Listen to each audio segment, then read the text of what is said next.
Many high-stakes tests like IELTS and TOEFL seem to be biased against individuals who may be proficient users of English for international communication, but may not be completely familiar with certain nuances of British or American English. In this way, these individuals, when they take these high stakes tests, they fail to perform very well. And therefore, it is also believed that in this way, the practice of English language testing is promoting linguistic imperialism. In this module, we'll discuss how English language testing is favoring one particular type of English or one particular variety of English at the cost of other varieties of English. Gradol had predicted in 2006 that the number of English language speakers by the second decade of the 21st century will rise to 2 billion. If we consider this increase in the number of the users of English language, the acknowledgement of the varieties of English language becomes inevitable. Similarly, the need for a global view of assessment also becomes inevitable. If, for example, there are so many people speaking English in the world, it is impossible for them, for all of them to use or speak the same variety of English. And therefore, in this scenario, the need for a global view of assessment which acknowledges different varieties of English becomes extremely important. English is more of an international language which is used to promote not only inter but in some cases, in for example multilingual societies, intracultural communication. In this scenario, the native speaker criterion to evaluate the performance of the test takers becomes completely irrelevant. We must not ignore this fact that majority of the English language users are from the expanding circle, and therefore evaluating their performance against the same criteria which is used for native English speakers is not a very desirable approach. We see that the inner circle of English, although majority of the English language users come from the expanding circle, we still see that the users of English from the inner circle have this hegemonic kind of control over the management of English language education. Before we go on, let's take a look at what we mean by hegemony. Hegemony is defined as a power and control exerted by a dominant class in society.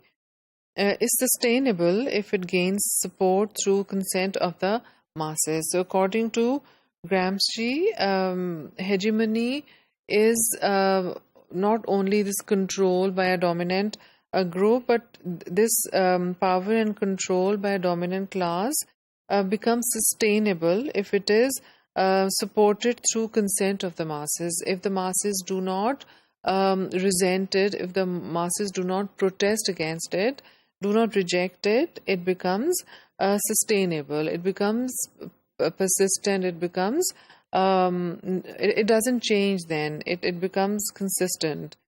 So for this hegemony to break, to get rid of this hegemony, one has to resist this kind of control and domination. Another thing that is in a way playing an instrumental role in promoting linguistic imperialism through English language testing is that the expanding and outer circle countries, they seek professional expertise of the countries located in the inner circle. That is, whenever it comes to some guidance, they always look to the native English speakers. Therefore, the prevalent imperialism of major international tests of English has persisted because they do not really believe in themselves and they always depend on native English experts when it comes to development of tests, etc.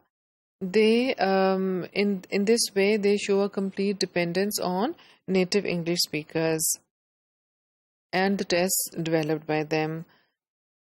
We must not forget that international tests support and serve the variety of English prevalent in the source countries. For example, TOEFL, of course, will support and serve the American variety of English. Similarly, IELTS will support and serve either the Australian or the British variety of English. So the tests which are so widely used in the outer and expanding circle countries, their aim is to serve the variety of English, variety of English of the countries which produce them. We use international language tests when we have to make these high stakes decisions. For example, many universities in Pakistan also use TOEFL, sometimes IELTS, etc., for giving admissions to the students. And these high stakes decisions, not only in Pakistan but in many international universities, depend on the students' performance in these tests. So these tests, the students' whole lives, their career, their higher education depends on these tests. So we therefore also see that there's an increasing demand for TOEFL preparation material and courses, not only TOEFL, IELTS preparation materials and courses. We have so many institutes here in Lahore which offer IELTS preparation classes, and the owners of these institutions are making a lot of money offering these courses. So in this way, these tests are providing these financial benefits to their own countries, those who produce these tests, those who produce the materials for the preparation of these tests, and also the institutions which offer classes for the preparation of these tests. So in this way, higher profits are made by publishers of test preparation materials. And also, like I said earlier, the people who run these institutions, sometimes the experts who are hired, in many cases from foreign countries, to deliver training for administering these tests and also for preparing students for these tests. So in all these ways, these testing agencies are serving the purpose of the native English speaking countries which produce these tests. We must not forget that the purpose of English as an international language is to facilitate communication amongst native and non-native English-speaking countries. And in this scenario, the tests based on one or two varieties of English become completely irrelevant, because English as an international language is meant to facilitate communication among people who do not speak these varieties of English but who may speak other languages. So international tests should be based on evidence from English as an international language interaction. So instead of designing tests which are based on American English or British English, these tests should be based on, should be informed by the evidence which comes from the interaction between people who do not own either British or American English, who are not native speakers of British or American English, but who use English for international communication. That is, the interaction that take place between the people of languages other than English. For example, the interaction that takes place between a Pakistani English language speaker and a Singaporean English language speaker, etc. So these tests should be based on evidence from English as an international language rather than the British or American variety of English. It is only in this way that we can stop English language tests from promoting linguistic imperialism.